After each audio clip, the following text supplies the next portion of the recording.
ओम शांति। आज है 26 जुलाई, शिव बाबा की साकार मुरली। आज मीठे बाबा कहते हैं, मीठे बच्चे, यह अनादि ड्रामा फिरता ही रहता है, टिक टिक होती रहती है। इसमें एक का पार्ट ना मिले दूसरे से, इसे यथार्थ समझकर सदा हर्षित रहना है। जैसा आप पार्ट बजा रहे हैं वैसा दूसरे का नहीं है, जैसा दूसरा बजा रहा है वैसा आपका नहीं। इसीलिए सदा खुश रहना है, हर्षित रहना है। प्रश्न, किस युक्ति से तुम सिद्ध कर बता सकते हो कि भगवान आ चुका है? उत्तर, किसी को सीधा नहीं कहना कि भगवान आया है। ऐसे कहेंगे तो लोग हंसी उड़ाएंगे, टीका करेंगे, क्योंकि आजकल अपने को भगवान कहलाने वाले बहुत हैं। बाबा कहते, इसीलिए तुम युक्ति से पहले दो बाप का परिचय दो। एक हद का, जिसने जन्म दिया, दूसरा बेहद का, यानी शिव, जो समस्त दुनिया की आत्माओं के पिता है। अच्छा, हद के बाप से हद का वर्षा मिलता है, प्रॉपर्टी मिलती है।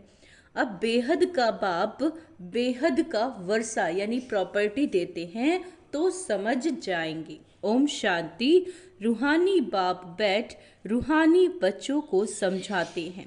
सृष्टि तो यही है, बाप को भी यहाँ आना पड़ता है समझाने के लिए। भगवान किस लिए आते हैं? समझाने के लिए।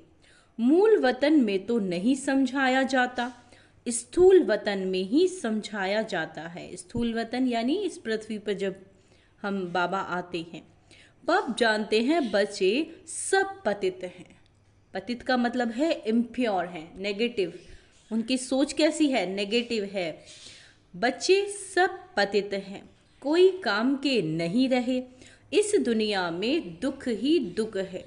बाप ने समझाया, अभी तुम विषय सागर में पड़े हो, असल में तुम क्षीर सागर में थे।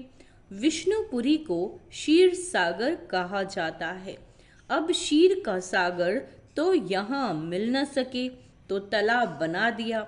वहाँ तो कहते दूध की नदियाँ बहती थी। गाय भी वहाँ की फर्स्ट क्लास नामी ग्रामी है। यहाँ तो मनुष्य भी बीमार हो पड़ते हैं, वहाँ तो गाय भी कभी बीमार नहीं पड़ती, फर्स्ट क्लास गाय होती है। जानवर आदि कोई बीमार नहीं होते। यहाँ और वहाँ में बहुत फर्क है। यह बाप ही आकर बताते हैं, दुनिया में दूसरा कोई जानता नहीं। तुम जानते हो ये पुरुषोत्तम संगम युग है। इसे पुरुषोत्तम संगम युग कहते हैं बाबा, क्योंकि इसमें हम पुरुषों में उत्तम बनते हैं, श्रेष्ठ बनते हैं।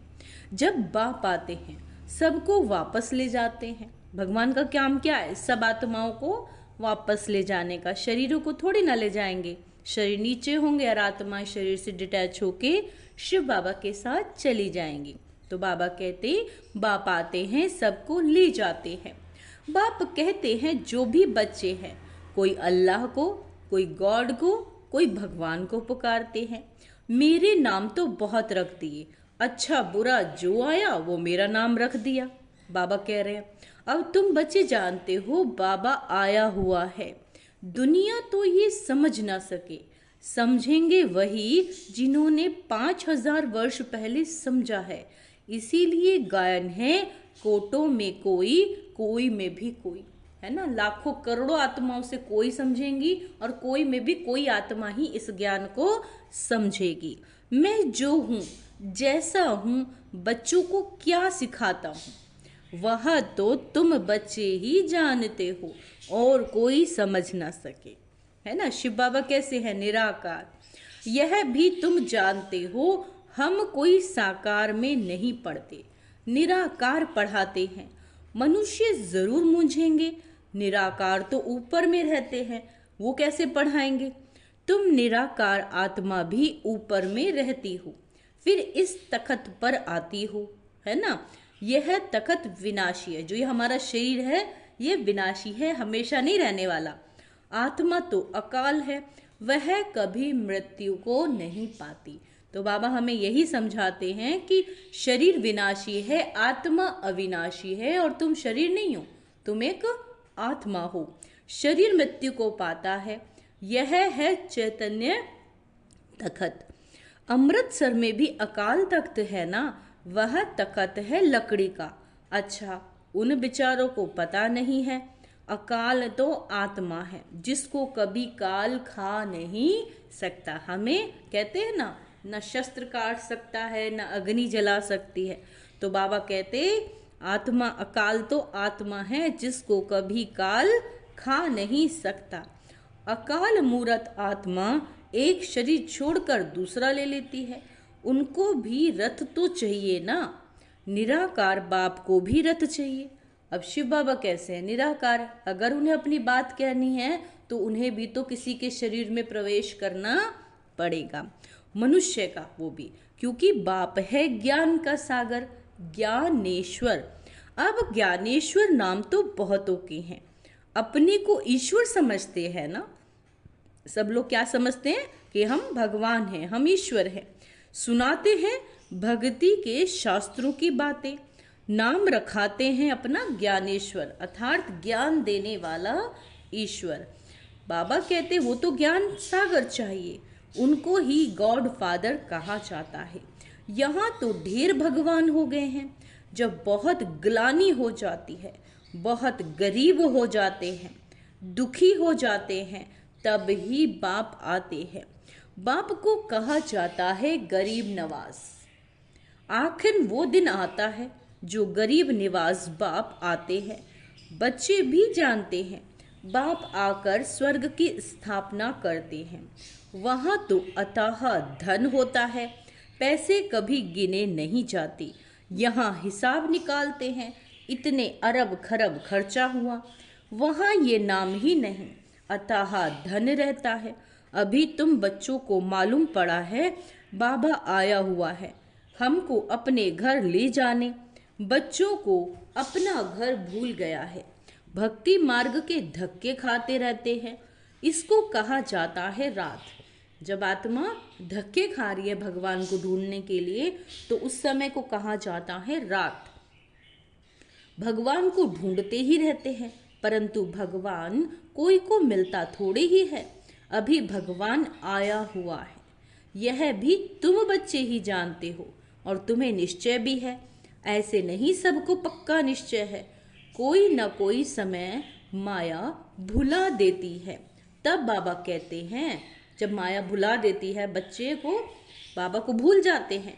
आश्चर्यवत मेरे को देखंती, मेरा बनंती, औरों को सुनावंती। ओहो माया तुम कितनी जबरदस्त हो, जो फिर भागंती कर देती हो। भागंती तो ढेर होते हैं, फारकती देवंती हो जाते हैं। फिर वह कहाँ जाकर जन्म लेंगे? बहुत हल्का जन्म पाएंगे। इम्तिहान में पास ना पास हो पड़ते हैं। वो आत्माएं ना पास हो जाती हैं, आती हैं, ज्ञान सुनती है, सबको सुनाती भी हैं और फिर चली जाती हैं। यह है मनुष्य से देवता बनने का इम्तिहान। बाप ऐसे तो नहीं कहेंगे कि सब नारायण बनेंगे, नहीं। जो अच्छा पुरुषार्थ करेंगे वे पद भी अच्छा पाएंगे। बाप समझ जाते हैं कौन अच्छे पुरुषार्थी हैं, जो औरों को भी मनुष्य से देवता बनाने का पुरुषार्थ कराते हैं, अर्थात बाप की पहचान देते हैं। आजकल ऑपोजिशन में कितने मनुष्य अपने को ही भगवान कहते रहते हैं, तुमको अबलाई समझते हैं। अब उन्हों को कैसे समझाएं कि भगवान आया हुआ है? सीधा किसी को कहेंगे कि भगवान आया है तो ऐसे कभी मानेंगे नहीं। इसीलिए समझाने की भी युक्ति चाहिए। ऐसे कभी किसी को कहना नहीं चाहिए कि भगवान आया हुआ है। उनको समझाना है तुम्हारे दो बाप हैं, एक है पारलौकिक बेहद का बाप, दूसरा लौकिक हद का बाप। अच्छी रीति परिचय देना चाहिए। जो समझे कि ये ठीक कहते हैं, बेहद के बाप से वर्षा कैसे मिलता है ये कोई नहीं जानते। वर्षा मिलता ही है बाप से, और कोई भी ऐसे कभी नहीं कहेंगे कि मनुष्य को दो बाप होते हैं। तुम सिद्ध कर बतलाते हो, हद के लौकिक बाप से बेहद का वर्षा और पारलौकिक बेहद बाप से बेहद अर्थात दुनिया का वर्षा मिलता है। नई दुनिया है स्वर्ग। सो तो जब बाप आए तभी आकर देवे, वह बाप है ही नई सृष्टि का रचने वाला। बाकी तुम सिर्फ कहेंगे भगवान आया हुआ है तो कभी मानेंगे नहीं और ही टीका करेंगे, सुनेंगे ही नहीं। सतयुग में तो समझाना नहीं होता, समझाना तब पड़ता है जब बाप आकर शिक्षा देते हैं। सुख में सिमरन कोई नहीं करते, दुख में सब करते हैं, तो उस पारलौकिक बाप को ही कहा जाता है दुख हरता और सुख करता। दुख से लिबरेट कर गाइड बन फिर ले जाते हैं। बाबा क्या बनते हैं? गाइड बनते हैं, अपने घर स्वीट होम में आत्माओं को ले जाते हैं। उनको कहेंगे स्वीट साइलेंस होम। वहाँ हम कैसे जाएंगे ये कोई भी नहीं जानते, न रचता न रचना के आदि मध्य अंत को जानते। तुम जानते हो हमको बाबा निर्वाण धाम ले जाने के लिए आया हुआ है। सब आत्माओं को ले जाएंगे, एक को भी नहीं छोड़ेंगे। वह है आत्माओं का घर, यह है शरीर का घर। तो पहले पहले बाप का परिचय देना चाहिए। वह निराकार बाप है, उनको परम पिता परमात्मा भी कहा जाता है। परम पिता अक्षर राइट है और मीठा है। सिर्फ भगवान ईश्वर कहने से वर्षे की खुशबू नहीं आती। तुम परम पिता को याद करते हो तो वर्षा मिलता है। बाप है ना, यह भी बच्चों को समझाया। सतयुग है सुख धाम, स्वर्ग को शांति धाम नहीं कहेंगे। शांति धाम जहाँ आत्माएं रहती हैं, यह बिल्कुल पक्का कर लो। तुमको ये वेद शास्त्र आदि पढ़ने से कुछ भी प्राप्ति नहीं होती। शास्त्र पढ़ते ही हैं भगवान को पाने के लिए, और भगवान कहते हैं मैं किसी को भी शास्त्र पढ़ने से नहीं मिलता हूँ, मुझे यहाँ बुलाते ही हैं कि आकर इस पतित दुनिया को पावन बनाओ। यह बातें कोई समझते नहीं, पत्थर बुद्धि है ना। स्कूल में बच्चे नहीं पढ़ते तो कहते हैं ना कि तुम तो पत्थर बुद्धि हो। सतयुग में ऐसे नहीं कहेंगे। पारस बुद्धि बनाने वाला एक ही परम पिता बेहद का बाप है। इस समय तुम्हारी बुद्धि है पारस, क्योंकि तुम बाप के साथ हो। फिर सतयुग में एक जन्म में भी इतना जरा फर्क जरूर पड़ता है। 1250 वर्ष में 2 कला कम होती हैं। सेकंड बाय सेकंड 1250 वर्ष में कला कम होती जाती है। तुम्हारा जीवन इस समय एकदम परफेक्ट बनता है, जबकि तुम बाप मिसल ज्ञान का सागर, सुख शांति का सागर बनते हो। सब वर्षा ले लेते हो, बाप आते ही हैं वर्षा देने। पहले पहले तुम शांति धाम में जाते हो, फिर सुख धाम में जाते हो। शांति धाम में तो है ही शांति, फिर सुख धाम में यानी स्वर्ग में जाओगे, वहाँ अशांति की जरा भी बात नहीं। फिर नीचे उतरना होता है, मिनट बाय मिनट तुम्हारी उतराई होती है। बाबा कहते नई दुनिया से पुरानी दुनिया होती जाती है। तब बाबा ने कहा था हिसाब निकालो, 5000 वर्ष में इतने मास इतने घंटे। तो बच्चे मनुष्य जो है वो वंडर खाएंगे। यह हिसाब तो पूरा बताया, एक्यूरेट हिसाब लिखना चाहिए, इसमें जरा भी फर्क नहीं पड़ सकता। मिनट बाय मिनट टिक टिक होती रहती है, सारा रील रिपीट होता है, फिरता फिरता फिर रोल होता जाता है, फिर वही रिपीट होगा। यह ह्यूज रोल बड़ा वंडरफुल है, इसका माप आदि नहीं कर सकते। सारी दुनिया का जो पार्ट चलता है, टिक टिक होती रहती है, एक सेकंड ना मिले दूसरे से, ये चक्र फिरता ही रहता है। वह होता है हद का ड्रामा, ये है बेहद का। आगे तुम कुछ भी नहीं जानते थे कि यह अविनाशी ड्रामा है, बनी बनाई बन रही, जो होना है वही होता है, नई बात नहीं। अनेक बार सेकंड बाय सेकंड ये ड्रामा रिपीट होता आया है। बाबा कहते हैं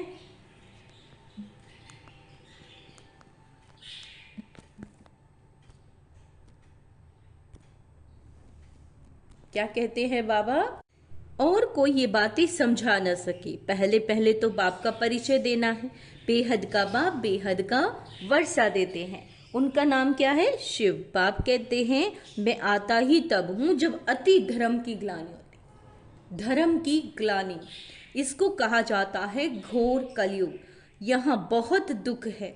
कई है जो कहते हैं ऐसे घोर कलयुग में पवित्र कैसे रह सकते हैं, परंतु उन्हों को ये पता ही नहीं कि पावन बनाने वाला कौन। बाप ही संगम पर आकर पवित्र दुनिया स्थापन करते हैं। वहाँ स्त्री पुरुष दोनों पवित्र रहते हैं, यहाँ दोनों अपवित्र हैं। यह है ही अपवित्र दुनिया, वो है पवित्र दुनिया, स्वर्ग, हेवन। यह है दोजक, नर्क, हेल। ये क्या है दुनिया? इसको बाबा ने नर्क बोला है। यहाँ दुख ही दुख है। तुम बच्चे समझ गए हो। नंबरवार पुरुषार्थ अनुसार समझाने में भी मेहनत है। गरीब झट समझ जाते हैं। दिन प्रतिदिन वृद्धि होती जाती है। फिर मकान भी इतना बड़ा चाहिए। इतने बच्चे आएंगे क्योंकि बाप तो अब कहाँ जाएगा नहीं। आगे तो बिगर कहे, कोई के कहे भी बाबा आपे ही चले जाते थे। अभी तो बच्चे यहाँ आते रहते। ठंडी में भी आना पड़े, प्रोग्राम बनाना पड़ेगा। फलाने फलाने समय पर आओ, फिर भीड़ नहीं होगी, सभी इकट्ठे एक ही समय पर आ ना सके। बच्चे वृद्धि को पाते रहेंगे। यहाँ छोटे छोटे मकान बच्चे बनाते हैं, वहाँ तो ढेर महल बनेंगे मिलेंगे। यह तो तुम बच्चे जानते हो, पैसे सब मिट्टी में मिल जाएंगे, है ना। दुनिया क्या कर रही है? पैसे कमाने में लग रही है। तो बाबा क्या कहते हैं? ये सब कागज के नोट तो मिट्टी में मिल जाएंगे। बहुत करके करते हैं जो गड्ढे खोद कर भी अंदर रख देते हैं पैसे। फिर या तो चोर ले जाते हैं या फिर गड्ढों में ही अंदर रह जाते हैं। फिर खेती खोदते समय वो धन निकल जाता है, निकल के आएगा।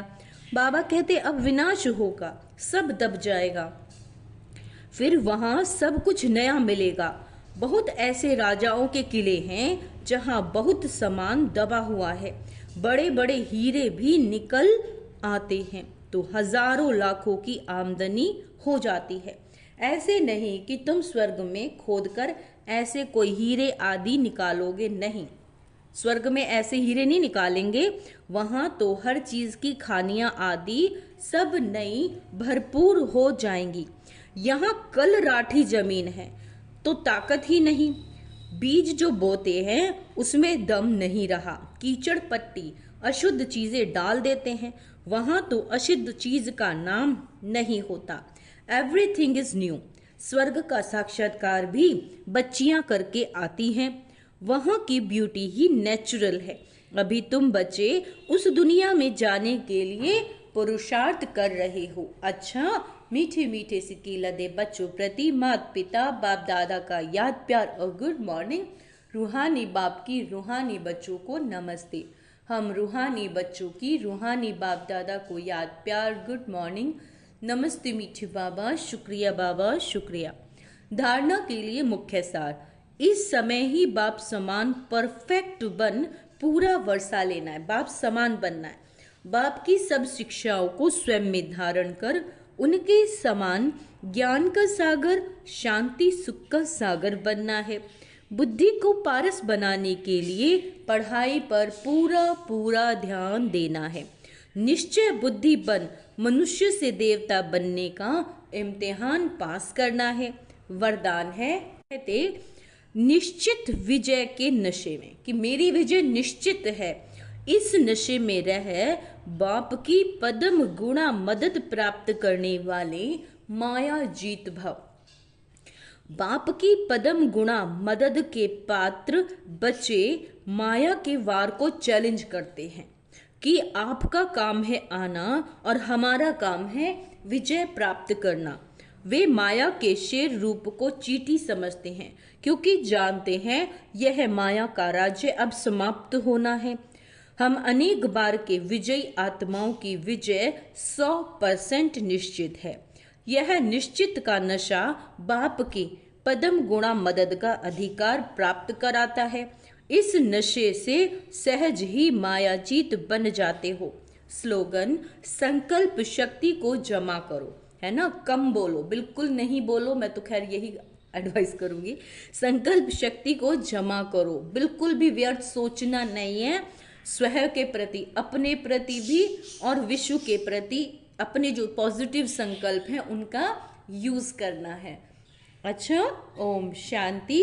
तो आज का सोमान क्या करेंगे? पहला तो अपने मौन में रहना है, बिल्कुल भी मोबाइल का मौन और मुख का मौन। कल भी कहा था ना 3 दिन भट्टी करनी है। तो आज का सोमान अभ्यास सारा दिन क्या करेंगे? मैं विजयी आत्मा हूँ। क्या हूँ मैं? विजयी आत्मा, माया जीत हूँ, मैं निश्चय बुद्धि हूँ, है ना। ओम शांति।